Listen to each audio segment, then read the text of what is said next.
प्रवास news HD के साथ मैं हूं नूर फातिमा। नजर डालते हैं आज की अहम खबरों पर।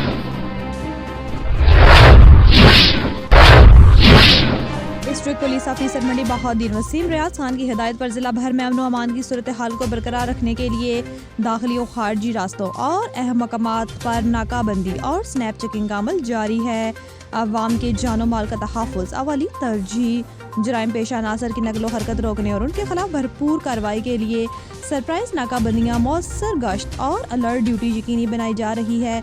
सर्किल अफसरान और SHO खुद नाकाबंदी और चेकिंग के अमल में निगरानी कर रहे हैं। अवामुन नास नाकाबंदी और चेकिंग के दौरान पुलिस के साथ ताउन करें ताकि जिला में अमन व अमान बरकरार रखा जा सके। आपकी हिफाजत हमारी जिम्मेदारी। Mandi Bahauddin police, public safety, crime control.